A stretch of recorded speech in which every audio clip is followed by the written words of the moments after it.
Ok, irmãos, estamos ao vivo pela nossa página do Facebook. Quero saudar todos com a graça e a paz do nosso Senhor, Jesus Cristo.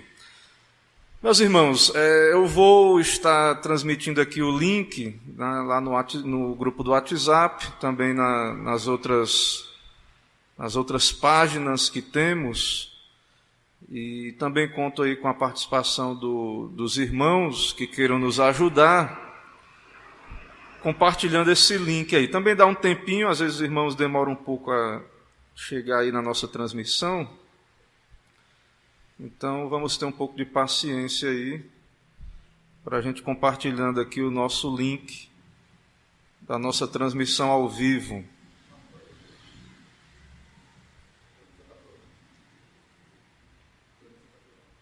Como? Facebook. Nós estamos transmitindo ao vivo pela nossa página do Facebook, certo? A nossa aula de hoje, irmãos, ela vai tratar do tema do prefácio aos 10 mandamentos, e também nós vamos discorrer acerca, já começar a falar do primeiro mandamento, certo? Nós já vamos começar a falar do primeiro mandamento também. Eu já compartilhei o link aí no grupo do WhatsApp da igreja.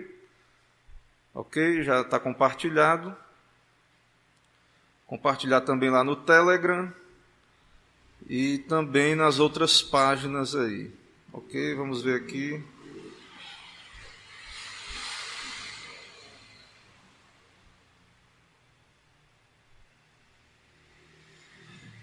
Pedir mais um pouco de paciência aí dos irmãos.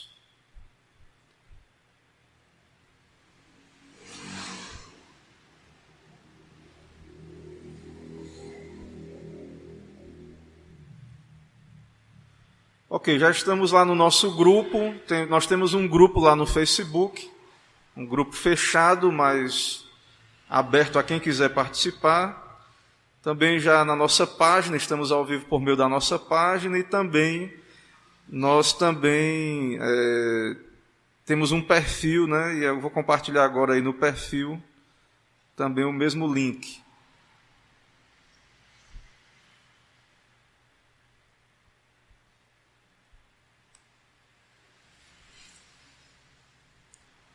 Ok, compartilhado.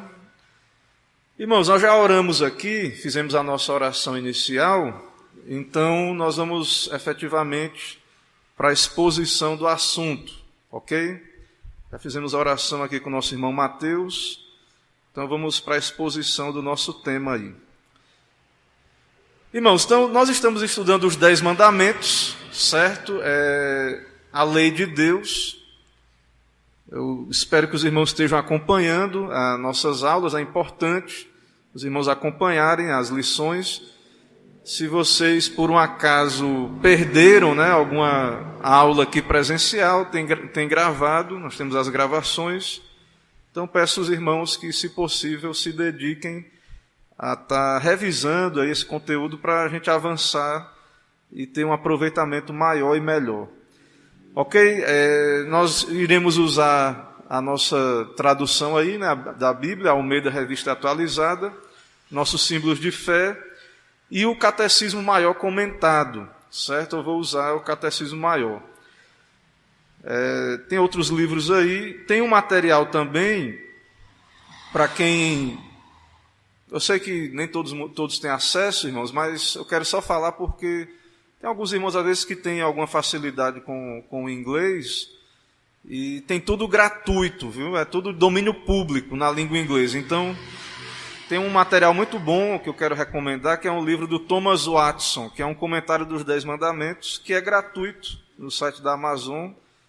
E quem quiser se dedicar ao inglês, os jovens aí, quem quiser economizar dinheiro com livro, certo? Se você quiser economizar dinheiro, pastor, já tenho muito livro em casa, não quero mais comprar livro agora, ou quero economizar, então quem investir aí, invista aí no seu filho, você que é pai e mãe, porque ele vai economizar muito com literaturas, né, que tem na língua inglesa. É tudo livre lá, tudo domínio público, né? Porque esses irmãos, esses livros foram publicados já há muito tempo, né? Então eles já estão em domínio público. Irmãos, o Salmo 119, verso 72, o salmista diz: para mim vale mais a lei que procede da tua boca do que milhares de ouro ou de prata. Certo? Então, falando aí do valor da lei de Deus para as nossas vidas. A pergunta 100 do Catecismo Maior do Westminster pergunta o seguinte: que aspectos especiais devemos considerar nos 10 mandamentos? Os 10 mandamentos estão lá em Êxodo 20, e a pergunta é: o que é que nós devemos observar nos 10 mandamentos? Existe um prefácio. Vocês conhecem lá os 10 mandamentos. Irmãos, vejam, eu quero incentivar, tem aquele incentivo assim da gente decorar a Bíblia, né? Não tem? Quando a gente é criança, na salinha, a gente decorar alguns versículos, né? Os 10 mandamentos são versos, né? É uma passagem que nós deveríamos, como igreja, conhecer. Qual o primeiro mandamento, o segundo mandamento, o terceiro? Quando a gente se refere a esses mandamentos, a gente deveria dizer assim: houve uma quebra do 6º mandamento. A gente deveria saber qual é o 6º mandamento. Houve uma quebra do 10º mandamento. A gente deveria saber. Então nós devemos estar estudando esses mandamentos, certo? Nós estamos estudando aqui na igreja. A nossa federação de mocidades também está estudando, eu estou acompanhando eles lá. Quem desejar também, eles estão também fazendo um trabalho aí sobre isso. Então a gente tem que estar de vez em quando revisando e memorizando. As crianças deveriam aprender os 10 mandamentos, né? Então você que é pai, você que é professor, você deveria aproveitar bem esse conteúdo e tentar transmitir no nível para as crianças, certo?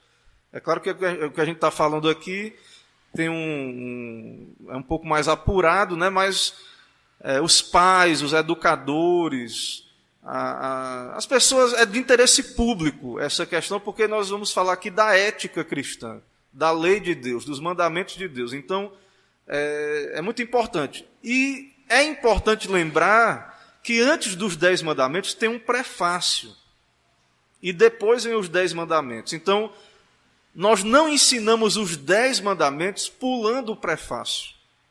Certo? Nós não ensinamos os 10 mandamentos pulando o prefácio.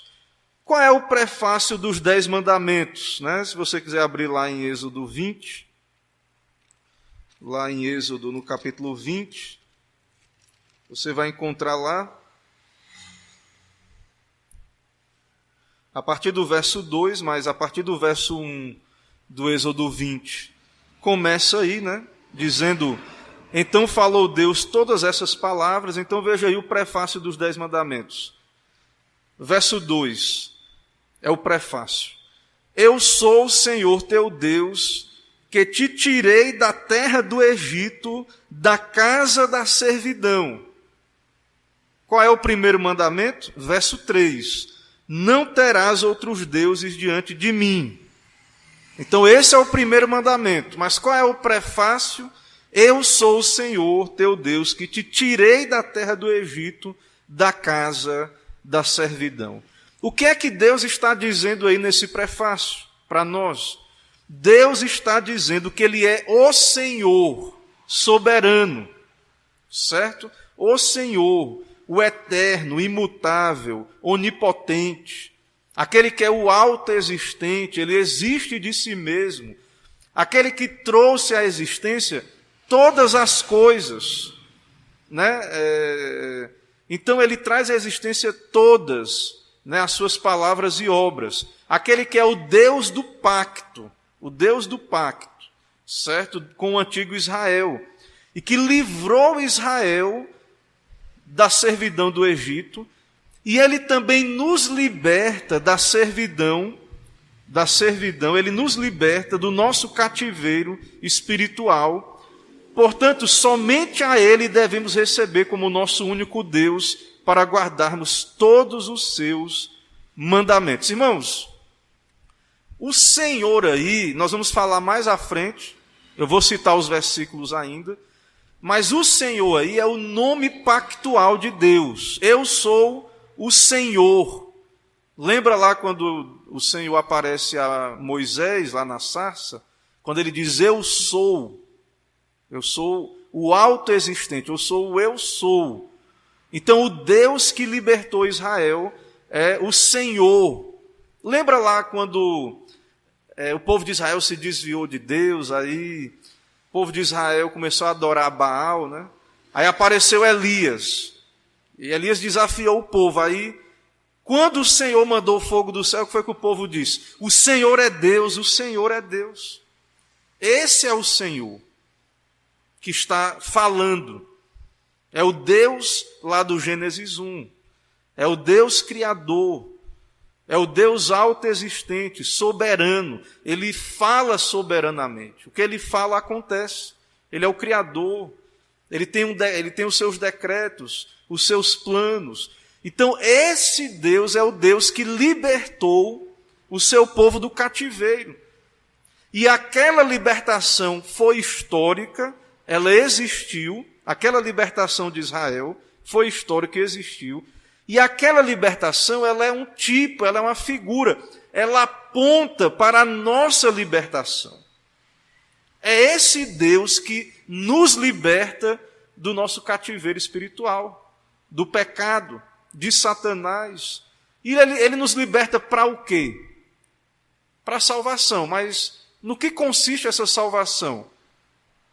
Regeneração, santificação. Ele nos liberta, irmãos, para que nós guardemos os seus mandamentos. Jesus é Salvador, mas ele também é Senhor.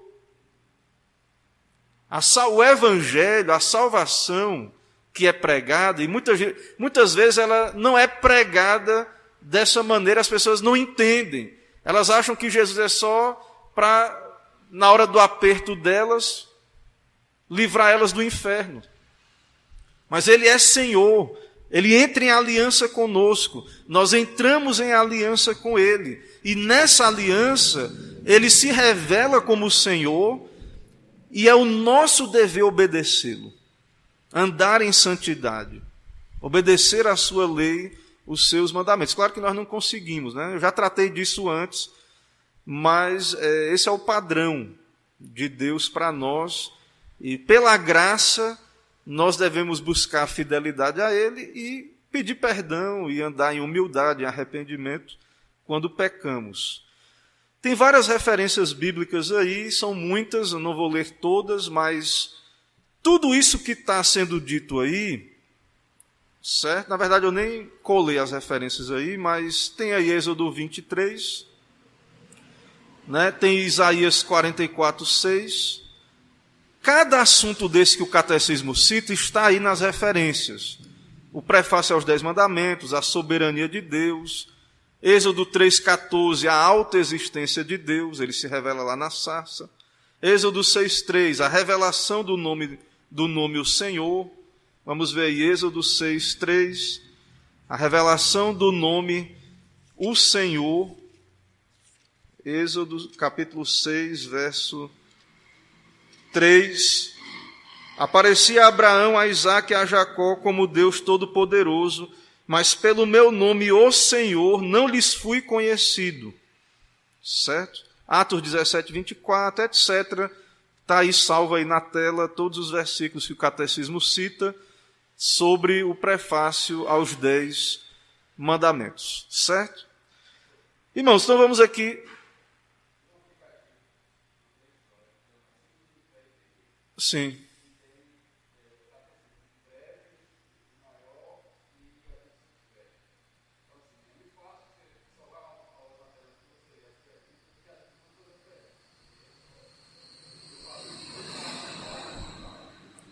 Irmãos, tem um aplicativo aí, Mateus está dizendo, então tem um aplicativo que é muito prático usar um aplicativo, né? Então, se você quiser depois consultar, é só você ir lá na pergunta de número 100 e 101 e observar lá as referências, certo? Tudo na nossa doutrina, na Confissão de Fé nos Catecismos, tudo está recheado de referências, certo?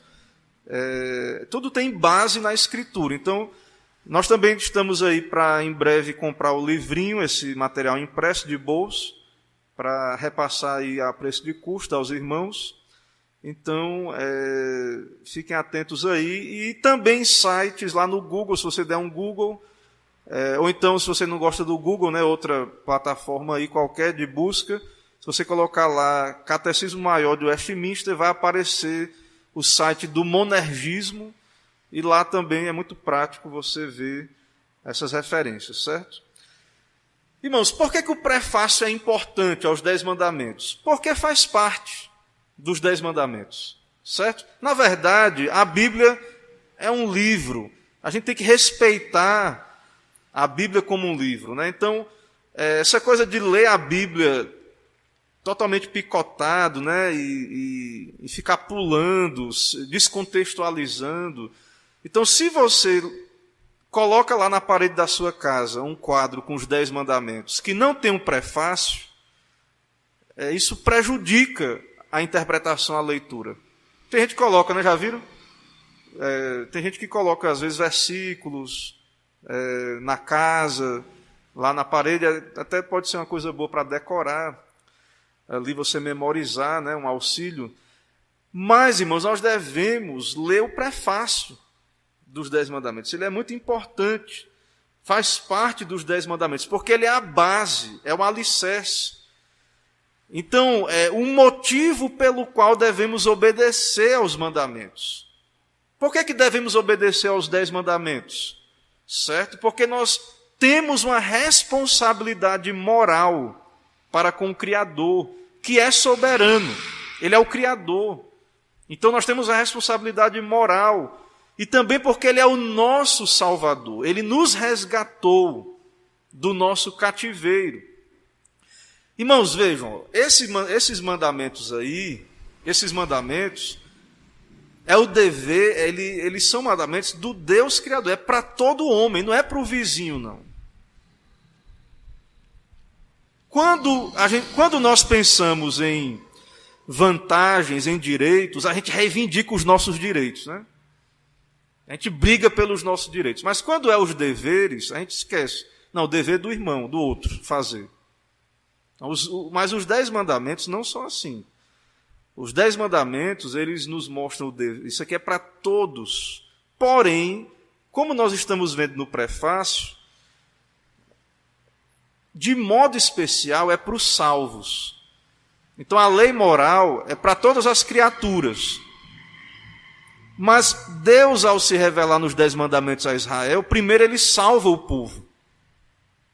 Porque o povo, enquanto ele estivesse lá no Egito, ele não teria condições de adorar a Deus, ele estava no cativeiro. Então, primeiro Deus resgata o povo, e aí ele dá os 10 mandamentos. Então, o prefácio mostra isso.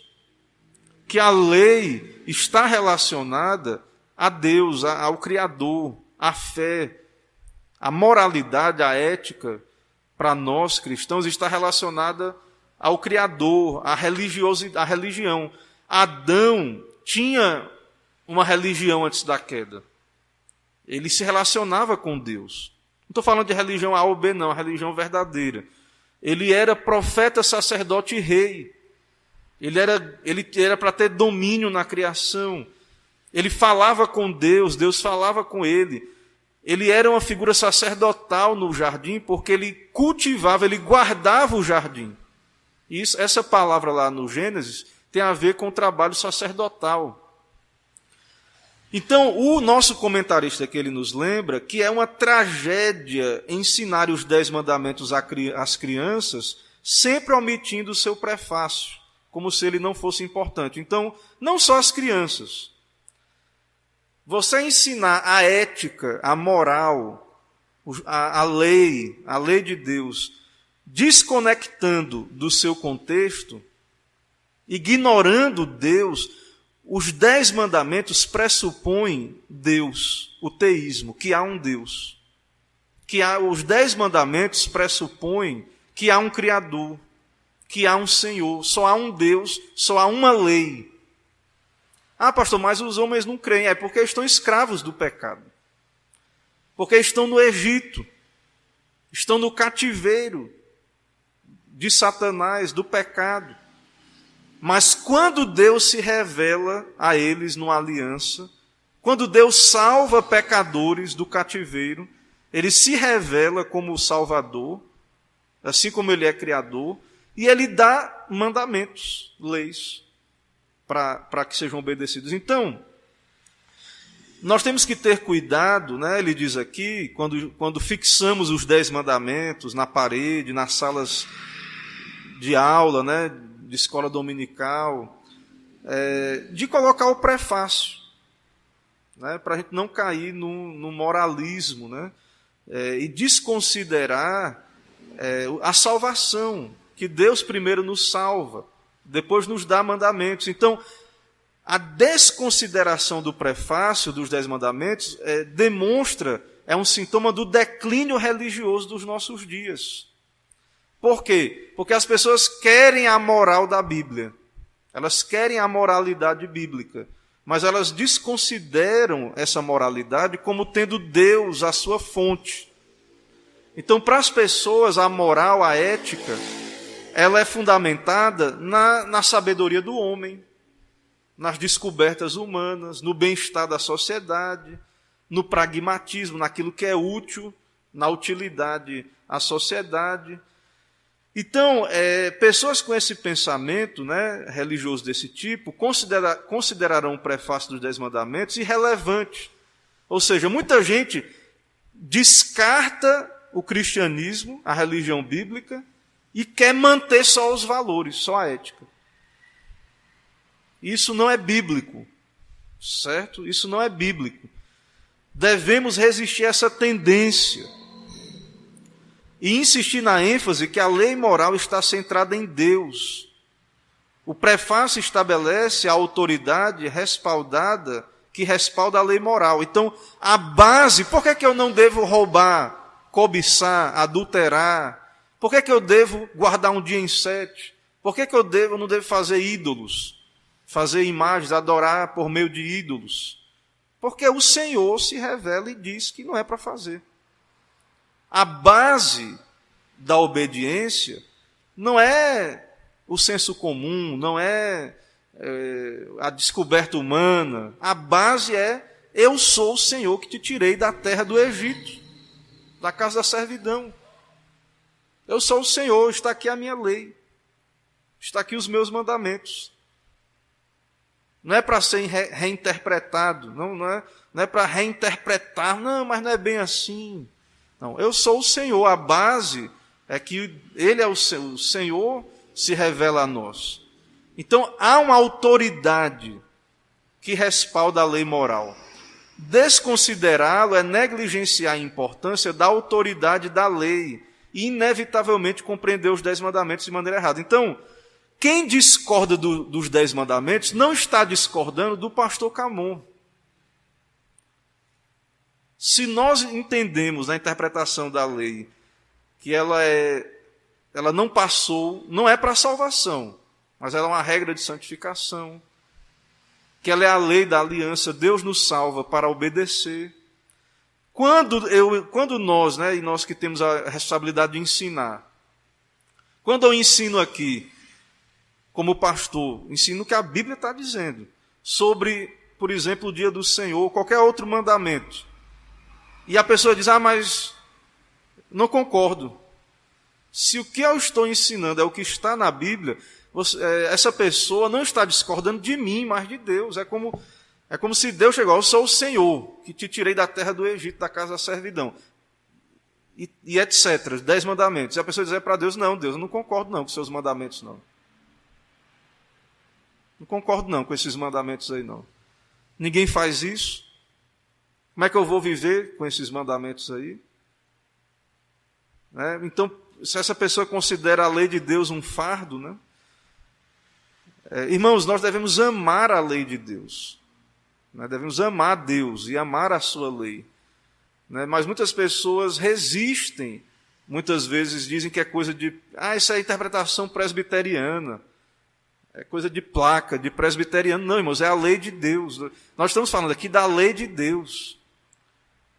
É claro que nós entendemos que outras igrejas não se aprofundam na lei, nessa questão, ou não expõem os 10 mandamentos, mas nós sabemos que existem outras igrejas fiéis aí. Porém, a lei de Deus não é uma questão só nossa, certo? Então, para nós é uma questão essencial e central. O que significa a soberania de Deus? Então, falando da lei moral, temos que falar na soberania de Deus. Então, aí não entra... Veja que essa liberdade do homem, o que as pessoas querem defender um livre-arbítrio para fazer o que quiser, não existe em canto nenhum na Bíblia. Porque o homem é criatura, ele foi criado à imagem de Deus, para servir a Deus com a lei de Deus no seu coração.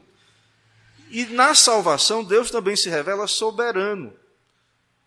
Então, a soberania de Deus quer dizer a autoridade absoluta, suprema e imutável, e o domínio de Deus sobre todo o universo.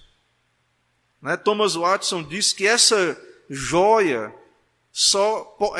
da deidade, só pode estar na coroa de Deus, que é a soberania. Só Ele tem autoridade absoluta. Só Deus tem autoridade absoluta e domínio soberano, supremo, para fazer com a criatura, para elas, sobre elas, tudo quanto quiser. Ele é Deus, Ele é Senhor. Nós cremos na soberania de Deus. A criatura não pode questionar a justiça de Deus. Essas leis são injustas. Com que direito, essas regras? Deus impõe essas regras. Com que direito, Então a pessoa está questionando Deus. Fazer isso, irmãos, é o máximo de impiedade e de reverência. Há muita impiedade no nosso tempo, falta de temor de Deus. Essa doutrina sendo pouco pregada da soberania de Deus. Deus, irmãos, é a única e a última instância. Não há quem recorrer, ele é o soberano. Se você discorda de Deus, do que Deus está dizendo, você vai recorrer a quem? Diante desse tribunal celestial, você vai recorrer a quem? Então, não há princípio nem lei acima dele, aos quais Deus mesmo preste contas. Deus responde por si mesmo. A sua própria natureza é a sua única lei. Não há acima ou além dele, nada acima ou além não há nada acima ou além de Deus. Então, irmãos, Deus, ele não presta conta a ninguém. Ele é justo, ele é soberano. E o que ele falou, se cremos, nós não somos liberais, nós cremos que a Bíblia é a palavra de Deus. Então, nós não reinterpretamos a Bíblia. Nós não tornamos a Bíblia um livro relativista, certo?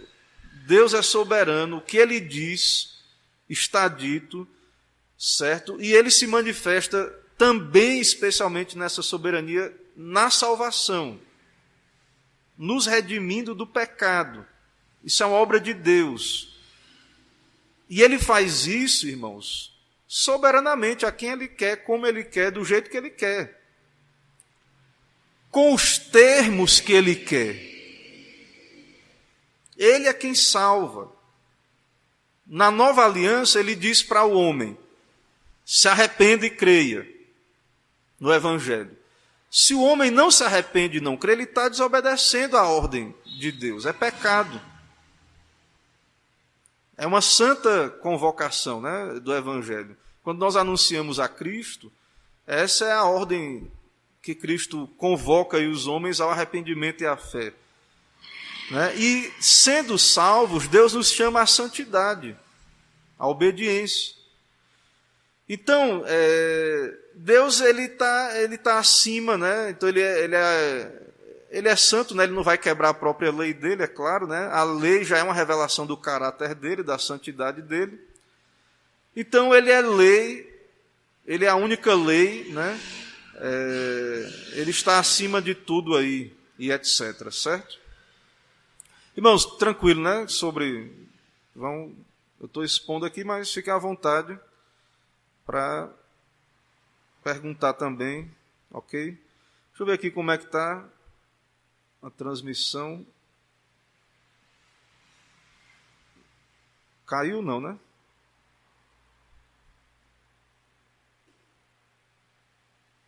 Vamos ver aí se não caiu.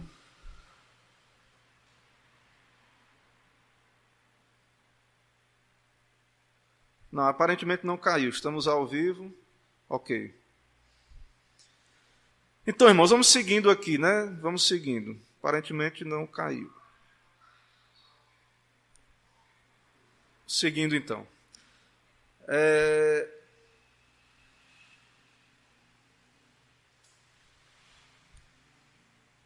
Ok. Pergunta 3 aqui do comentário. Qual é a origem do nome Senhor? Irmãos, essa questão, veja que Deus se revela no prefácio aí, eu sou o Senhor. E muita gente, você vê aí as pessoas na internet, perde um tempo lerdo com essa discussão sobre o nome de Deus. Né? Alguns grupos aí se perdem aí sobre isso. E está aí na palavra de Deus, né? É uma tradução que temos em mãos, né? Então, Deus se revela como o Senhor, né? Ele é o Senhor que liberta o seu povo do cativeiro, né? Aí em Êxodo 20, eu sou o Senhor teu Deus.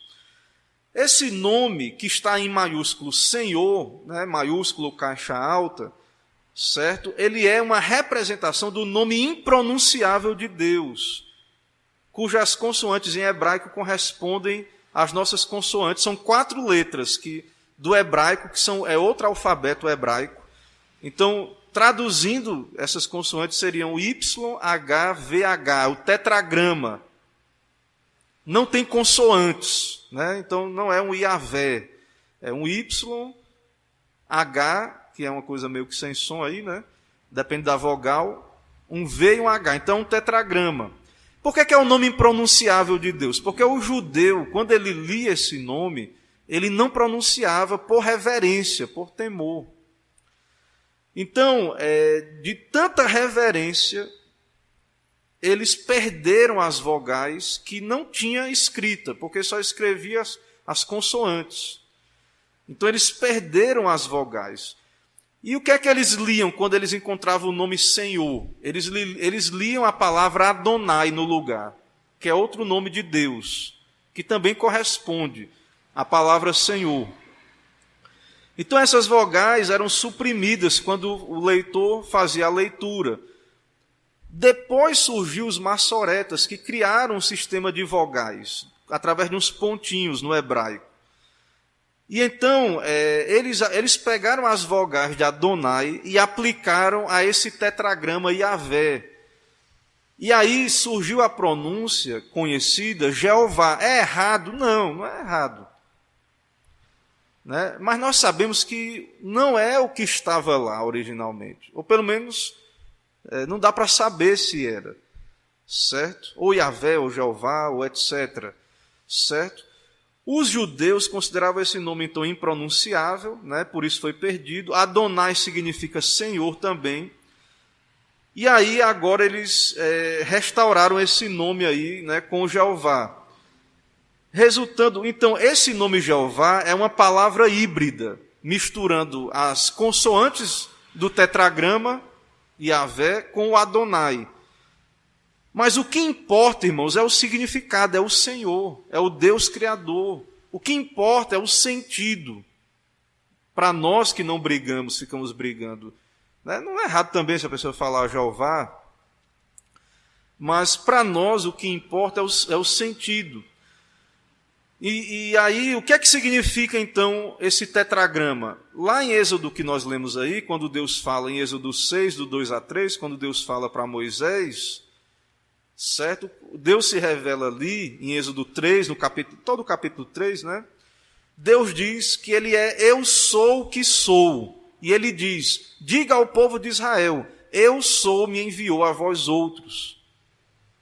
Então, o que está por trás do nome Senhor, Adonai, Javé, Iavé, Jeová, qualquer que seja o nome, com todo respeito e reverência, porque não devemos tomar o nome do Senhor em vão, e vamos aprender isso, devemos ter respeito pelo nome de Deus, mas independente do nome que deve ser tomado com toda reverência e temor, o significado, a ênfase é que ele é o Senhor, é o significado, ele é o eu sou. Então a chave para entender a expressão eu sou o que sou é que Deus é soberano, autodeterminado, não limitado, ele não é influenciado, ele é livre. Que sentido livre? Quando Deus decide, irmãos, ele decide baseado em critérios que ele não é influenciado por nada nem por ninguém. O nosso livre-arbítrio, entre aspas, né? A nossa livre agência, a nossa liberdade, nós somos altamente influenciados em tudo que fazemos e decidimos, né? O bom seria que a nossa influência maior fosse a Bíblia, a justiça, a lei de Deus, mas quando a gente decide, tem um monte de coisa que nos influencia. Então, até mesmo retirando aí a ideia de um Deus soberano, essas pessoas que não creem em Deus, né, mas até mesmo eles caem num determinismo, porque eles percebem que as pessoas são influenciadas nas suas decisões. Acabam decidindo, a decisão não é tão livre assim, porque tem várias influências ali. Deus não. Deus é o único, nesse sentido, livre, soberano. Por isso ele pode dizer, terei misericórdia de quem eu tiver misericórdia, e me compadecerei de quem eu me compadecer.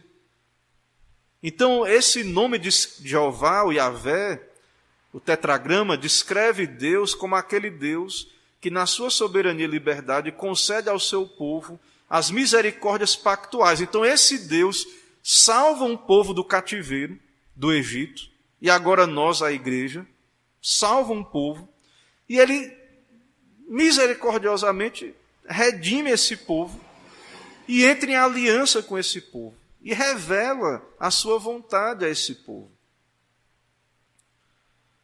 Por que o prefácio dos 10 mandamentos cita que Deus tirou Israel do Egito?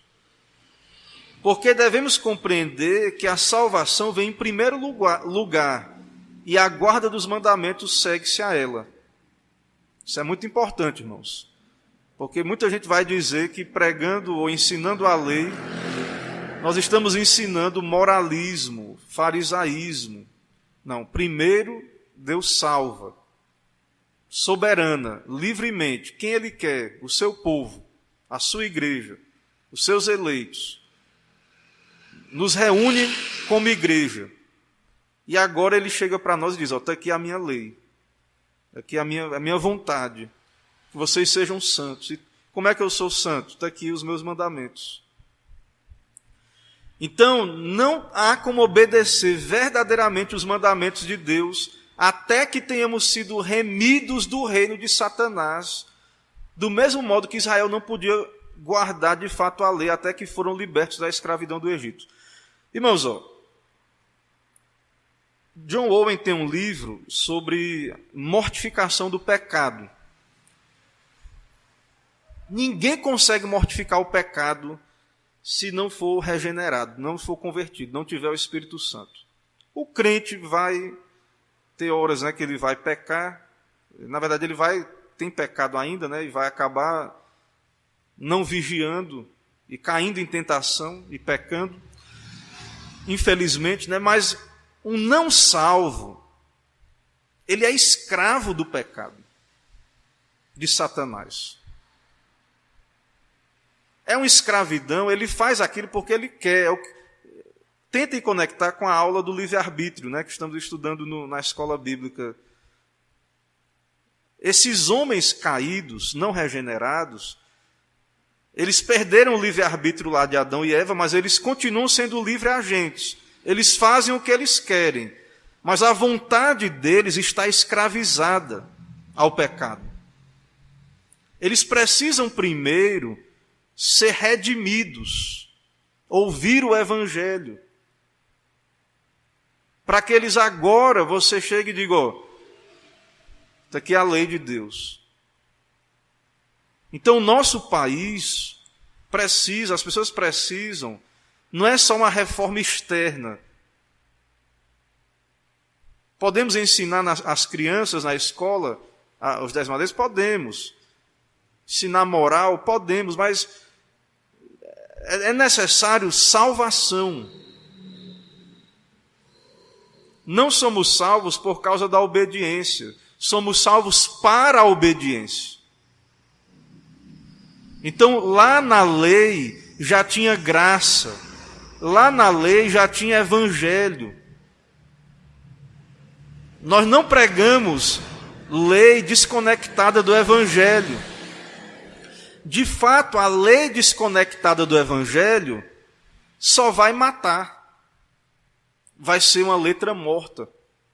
Depois lá você vê no Novo Testamento, vários momentos que Paulo está criticando a lei, ele está falando da lei como letra desconectada do evangelho, da graça. Então, de fato, a lei mata. Porque a lei, ela atiça as cobiças. E ela não dá graça para que a pessoa... A lei só diz, obedeça. Mas ela não dá graça para que o pecador consiga obedecer. Quem concede graça é o Evangelho. É o Espírito, é Cristo. Então, desde Adão, desde a queda de Adão, a salvação, desde a queda de Adão, que a redenção tem sido a base da obediência. Então, desde depois da queda, tem que ter salvação para ter obediência. Tem que ter graça. A obra da redenção impõe-nos a obrigação de obedecer à lei de Deus. E a salvação é que nos leva à obrigação de santidade, de obediência. Pastor, então quer dizer que os não salvos não têm que obedecer a Deus? Não, tem sim, porque são criaturas. E nunca vão deixar de ser criaturas. E a lei nunca vai passar. Então eles têm a obrigação. Mas eles não têm o poder, a liberdade. Então, o não convertido, o não regenerado, irmãos, ele está num estado deplorável.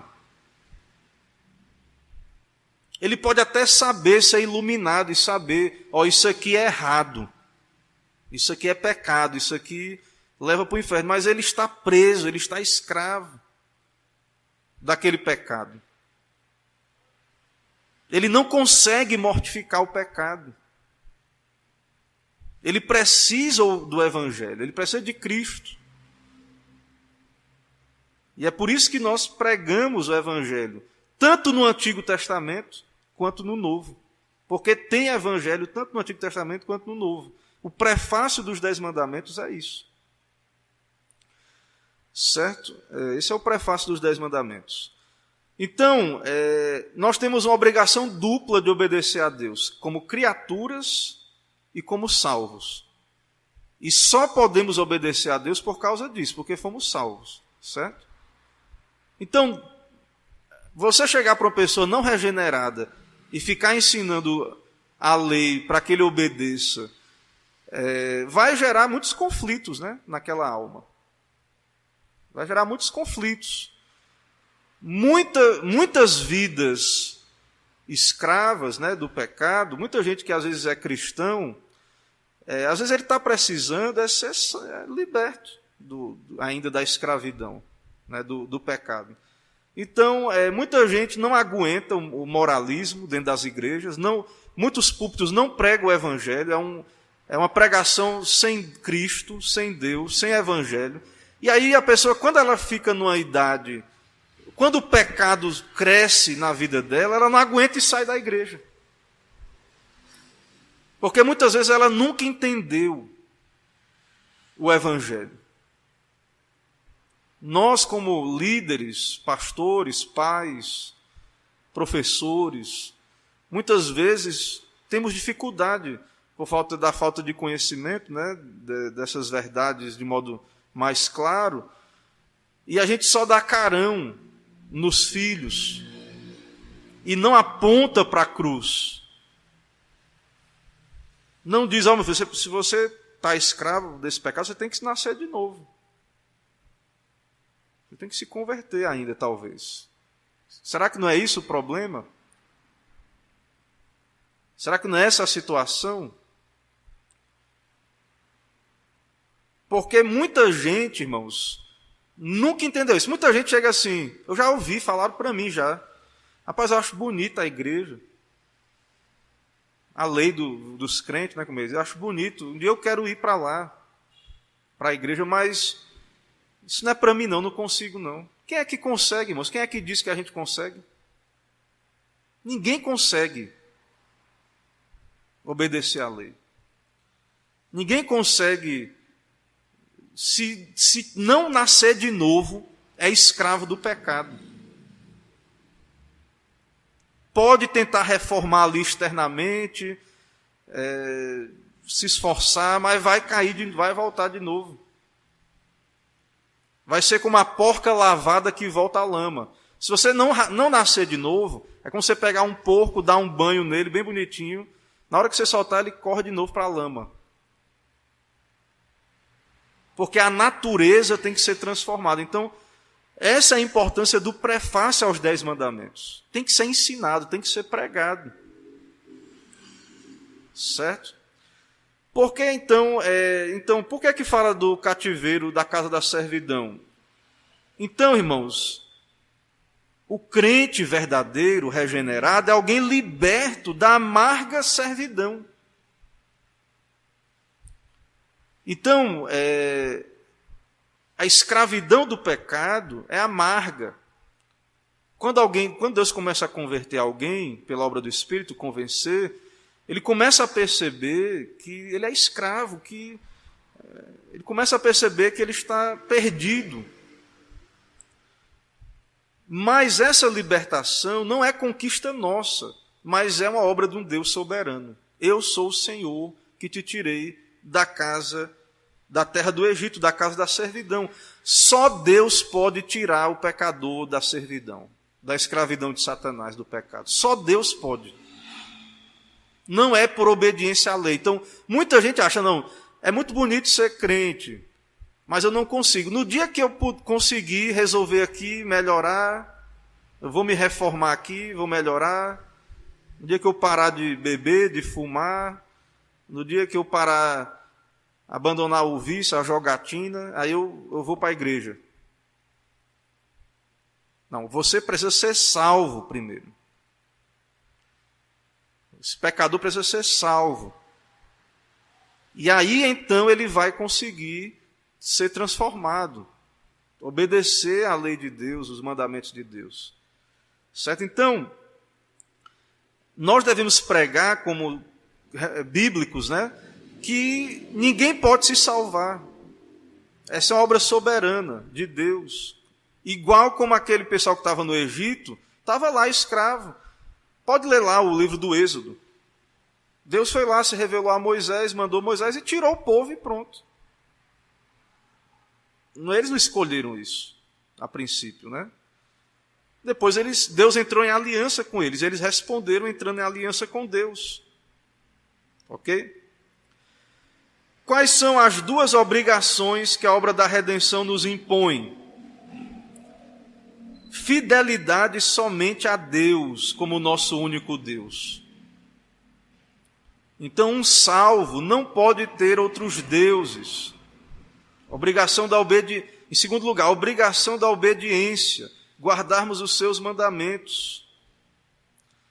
Então, irmãos, a salvação tem sido pregado um evangelho que alguns teólogos chamam de graça barata, onde é só aquele evangelho assim para as pessoas assim, ó, você é um pecador, vai para o inferno e aceite Jesus como Salvador para você não ir para o inferno. Mas não há uma ênfase em aceite Jesus como Senhor. Entendeu? Não há uma ênfase. Porque como Salvador, muita gente quer.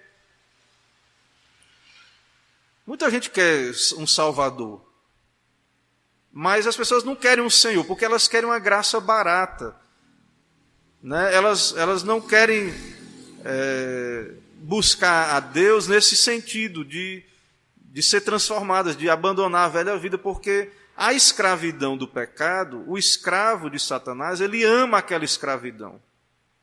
Ele ama aquele caminho mau de pecado enquanto ele não for convertido, enquanto o Espírito não quebrantá-lo. Então, ao ser salvo, se você é um salvo verdadeiro, ao ser salvo, e aí você tem que entender que agora você é de Cristo. Você foi comprado com um preço, resgatado. E agora a sua fidelidade e obediência deve ser absoluta a Deus, acima de tudo. Certo? Eu acho que não vai dar tempo.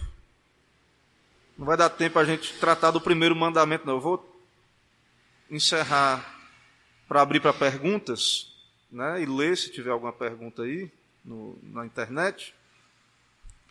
Eu só quero encerrar aqui a exposição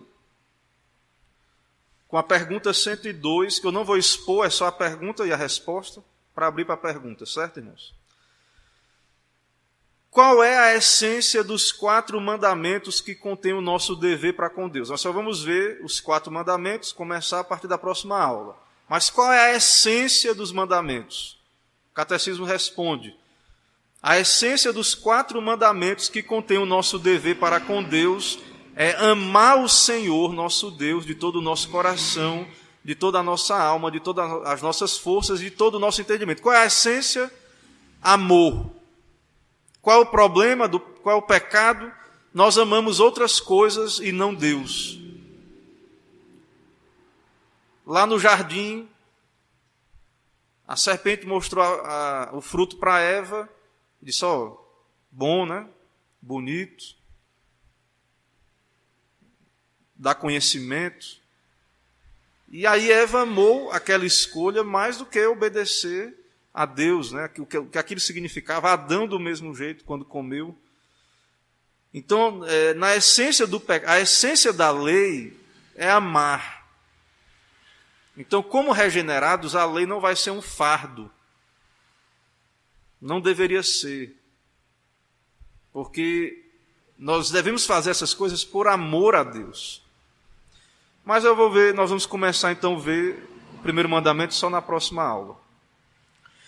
Irmãos, vou encerrar aqui a exposição e abrir para perguntas se tiver participações. Presbítero Romeu, diga lá. Eu vou fazer um preâmbulo até para depois concretizar com uma pergunta. Em João 14, versículo 21 diz: aquele que tem os meus mandamentos e os guarda, esse é o que me ama. E aquele que me ama será amado por meu Pai, e eu também o amarei e me manifestarei nele. No 23 ele diz: respondeu Jesus: se alguém me ama, guardará minha palavra, e meu Pai o amará, e viremos para ele e faremos nele morar. Voltando para o capítulo 10, ele diz assim: as minhas ovelhas, capítulo 10, versículo 27, as minhas ovelhas ouvem a minha voz, eu as conheço e elas me seguem. A pergunta que eu quero colocar aqui para o Senhor nos dar uma direção, se possível. A exposição, ela está clara, a exposição ela é pertinente, está dentro da palavra, não é? E como o senhor bem disse no início, se alguém contrapor-se aos 10 mandamentos, não vai estar contrapondo ao pastor Camão, nem qualquer pastor presbiteriano. Estará contrapondo-se à palavra de Deus, literalmente a Deus. Mas, em algum, por exemplo, em algum professor, eu tenho que levar essa mensagem para as pessoas sofrerem menos. Né? Porque enquanto ela transcreve os 10 mandamentos, ela vai sofrer. Isso é fato. Né? Ela planta, ela colhe. Isso é algo pertinente mesmo à vida em si e à vida cristã principalmente. A minha questão é, em algum momento, vamos supor até mesmo eu, fazendo uma analogia comigo mesmo, eu estando nesse nível que eu estou aqui agora, porém, eu não me incluo ainda dentro desta santidade perfeita que a lei requer de mim. Porém,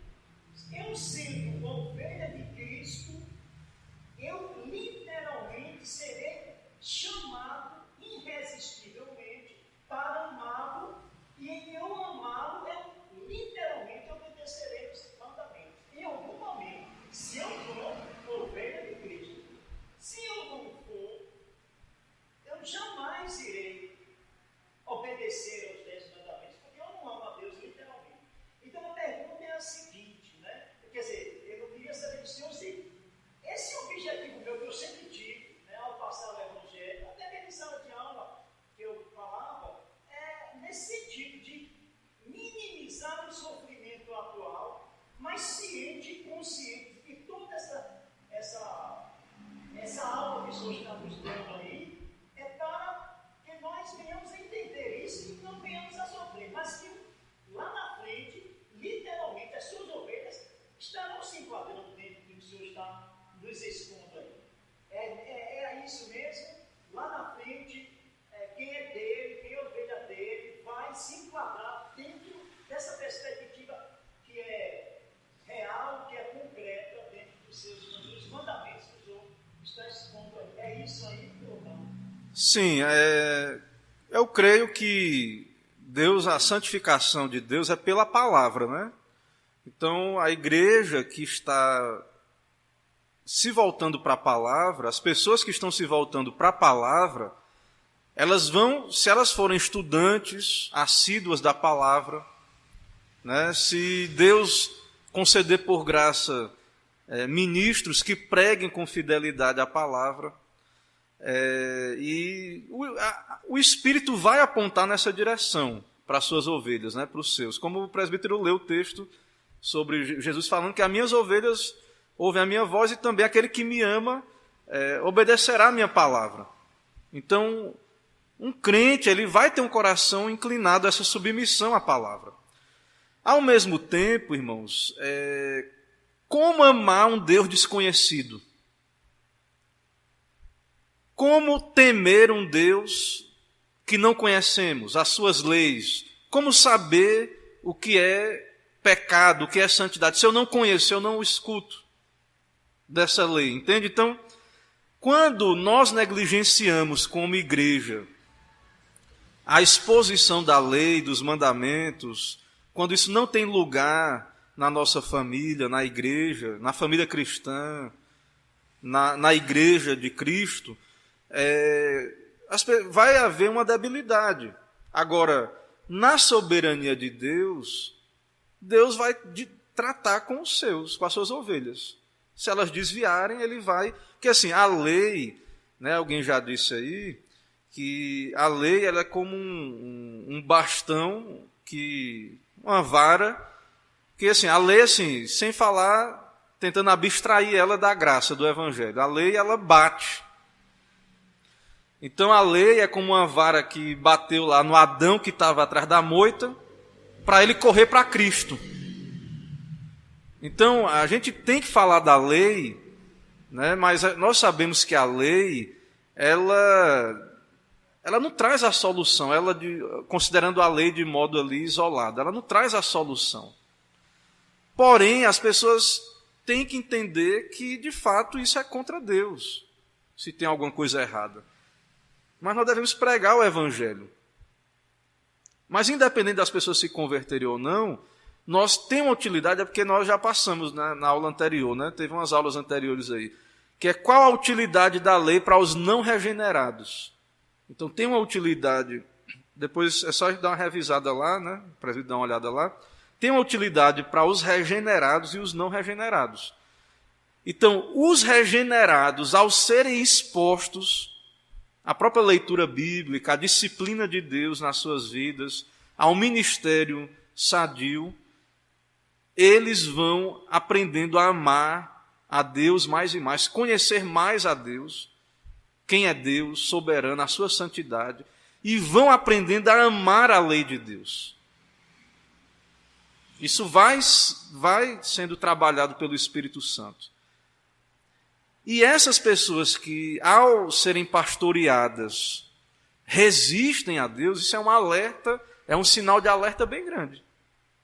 Como eu falei no começo. Porque as verdadeiras ovelhas não vão ouvir a minha voz, não. Eu sou a voz humana. Elas vão ter que ouvir a voz do Supremo Pastor. E quem está falando na lei não sou eu. É Deus que está falando. Então, quando na igreja, quando você como pai, professor, pastor, você começa a pregar e as pessoas não gostam, não querem, né, resistem ao ensino que é fiel à Escritura, isso é um sinal, pode ser um sinal de um cristianismo fraco, que não foi bem instruído, e Deus pode tratar com essa pessoa ainda, ou isso pode ser um alerta vermelho, porque como é que uma ovelha não tem prazer na voz do pastor, que não sou eu, né? Falando do Supremo Pastor mesmo. A minha voz pode até ser desagradável, né, para aquela pessoa, mas a voz do Supremo Pastor. Como é que a ovelha não gosta de ouvir a palavra de Deus, a lei de Deus sendo explicada? Não tem prazer na lei de Deus. Então isso coloca em alerta. Porém, se é uma ovelha genuína, eu creio com o presbítero Romeu que ela vai submeter. Mas nós não podemos ignorar que há bodes. Dentro da igreja há o joio e o trigo. Então, ser fiel, pregar o evangelho, a lei, vai desagradar. Só que essas pessoas têm que entender que elas estão desagradadas não é com a igreja presbiteriana, com o pastor Camon. Elas estão se desagradando, elas têm que resolver o problema delas com Deus. Né? Elas têm que resolver o problema delas com Deus. Ou então passar por essa vida como um crente fraco, resistente, obstinado, uma ovelha trabalhosa, como aquele filho, né, que dá trabalho. Que o filho vai ser sempre amado, né? O filho vai ser amado, mas vai ser um filho, né, que vai dar só trabalho e pronto. Vai ser salvo como que pelo fogo. Né? E aí, não vou nem entrar na questão dos galardões, né? Porque tem muita gente que não gosta de falar disso, porque acha que vai criar um moralismo também de galardões. Não, mas é isso. Então eu creio sim, né, que a verdadeira ovelha vai acabar. Mas é importante a leitura sistemática da Bíblia, é importante a oração, é importante a pregação, o ensino na igreja, porque o que a gente vê aí é que quando nós negligenciamos esse ensino, as pessoas acham que pode servir a Deus do jeito que quiser, cada um serve a Deus do seu jeito. Não há regra, não há padrão, não há... Né, as pessoas, cada um inventa um modo de culto, de adoração, né, uma ética. E tudo na nossa vida está relacionado a Deus, é o que nós vamos ver na próxima aula. Né? Na próxima aula. Então, correto o presbítero Romeu usar a sua profissão para glorificar Deus, para apontar para Cristo, para Deus. Só que isso, tenha calma que a gente vai ver isso na próxima aula. Irmãos, eu não vi nenhuma pergunta aqui no chat aqui, eu só quero então enviar saudações ao irmão Maxwell, né? Minha mãe, Luísa Praciano. Está aí participando mais uma vez, irmã Mônica, irmã Nath, diácono Emerson, graça e paz, irmã Gisele, irmã Magnólia, irmã Luciana, irmã Josi Matos, né, conhecida também como irmã Emily.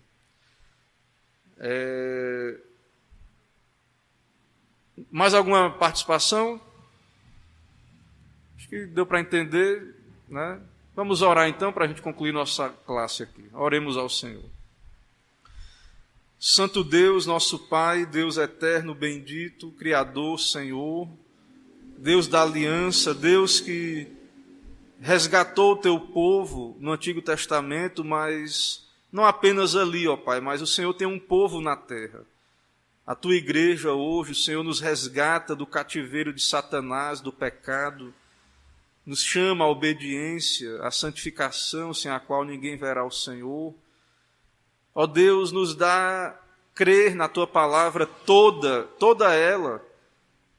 Não nos permita, ó Pai, reinterpretar, negligenciar, amputar a Tua palavra, pedaços dela, mas que possamos abraçá-la por inteiro como nossa regra de fé e de prática, e entender, ó Deus, que o Senhor nos salva soberanamente e nos dá a tua lei para que obedeçamos de coração, porque aquele que ama a Cristo obedecerá aos mandamentos, como vemos o versículo ali no Evangelho de João. Aquele que ama a Deus guarda a sua palavra, teme o seu nome, submete a Ele, lembra dele, adora o seu nome. Nós precisamos conhecer o Senhor e a tua lei e a tua santidade. Assim, ó Deus, usa esse momento, que essa palavra, ó Deus, chegue aos corações, que o Senhor use por graça e transforme, opere. Tem misericórdia dos perdidos, ó Pai. Eles não precisam apenas de um código de ética e moral humanas, mas eles precisam nascer de novo, ser resgatados do domínio do pecado de Satanás. Envia o teu Espírito, ó Pai, a essas almas miseráveis, perdidas. Quebranta, ó Deus, seus corações e opera uma grande salvação, ó Deus, nesses dias. Salva a nossa nação, salva, ó Deus, os pecadores, transforma esse país, ó Pai, pela transformação de vidas, pelo poder do Evangelho, para que venhamos ter um povo temente à Tua lei, ao Senhor, obediente ao Senhor, que possamos ver dias melhores. Nos leve em paz, nos dá uma noite de paz. É o que pedimos, oramos em nome de Cristo Jesus. Amém. Meus irmãos, Deus abençoe, uma boa noite. Eu vou encerrar a transmissão, a graça e a paz. Até uma próxima oportunidade. Amém.